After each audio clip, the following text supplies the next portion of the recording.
அண்மை செய்தி அமைச்சர் ஆதவ அர்ஜுனா பேச்சிற்கு எதிராக திமுக உச்சநீதிமன்றத்தை நாட முடிவு செய்துள்ளதாக தெரிவிக்கப்பட்டுள்ளதை அண்மை செய்தியாக பார்க்கிறோம். ஆதவ அர்ஜுனா பேச்சிற்கு தற்பொழுது திமுக நீதிமன்றத்தை நாட முடிவு செய்திருப்பதாக தகவல் கிடைத்துள்ளதை அண்மை செய்தியாக பார்த்து வருகிறோம். தொடர்ந்து அமைச்சர் ஆதவ அர்ஜுனா திமுகவிற்கு எதிராக சர்ச்சைக்குரிய பேச்சுக்களை பேசி வரும் நிலையில் திமுக தற்பொழுது இதுகுறித்து உச்சநீதிமன்றத்தை நாட முடிவு செய்திருப்பதாக தகவல் கிடைத்துள்ளதை நாம் அண்மை செய்தியாக பார்த்து வருகிறோம்.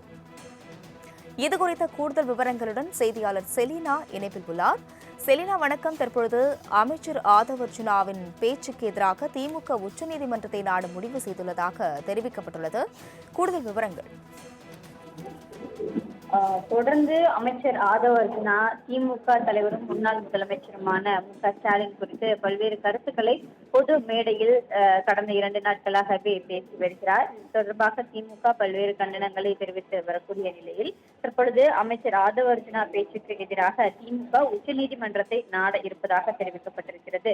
கரூர் விவகாரம் தொடர்பாக அப்போதைய திமுக அரசை குற்றம் சாட்டுகின்ற வகையில் தொடர்ச்சியாகவே ஆதவ அர்ஜுனா பேசியிருக்கிறார்.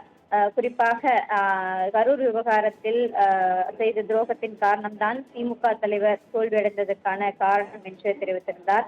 அதே போல அவர் தற்பொழுது அரசியலில் இருந்து ஓய்வெடுக்க வேண்டும் உள்ளிட்ட பல்வேறு கருத்துக்களை தெரிவித்திருக்கிறார். திமுக தான் அதற்கு முழு பொறுப்பேற்க வேண்டும் உள்ளிட்ட பல்வேறு விஷயங்கள் தொடர்பாக தொடர்ச்சியாக கடந்த 2 நாட்களாகவே மேடையில் பேசி வரக்கூடிய அமைச்சர் ஆதவ அர்ஜுனாவுக்கு எதிராக நீதிமன்றத்தை நாட இருப்பதாக திமுக முடிவு செய்திருக்கிறது. ஏற்கனவே வழக்கு சிபிஐ விசாரணையில் இருக்கக்கூடிய நிலையில் அமைச்சரின் இந்த பேச்சு குறித்து நீதிமன்றத்தை நாட திமுக முடிவு செய்திருக்கிறது.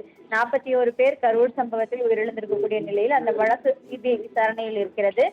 தற்போது முதலமைச்சராக இருக்கக்கூடிய விஜய் கூட கடந்த விசாரணையின் போது சிபிஐ அலுவலகத்திற்கு சென்று விசாரணை மேற்கொண்டு இந்த நிலையில்தான் வழக்கு விசாரணையில் இருக்கும்பொழுது இது தொடர்பாக பொதுவெளியில் தொடர்ந்து கருத்து தெரிவித்து வரக்கூடிய அமைச்சர் ஆதவ அர்ஜுனா மீதான அந்த எதிரான பேச்சுக்கு திமுக உச்சநீதிமன்றத்தை நாட முடிவு செய்திருப்பதாக தகவல் என்பது வெளியாகி இருக்கிறது.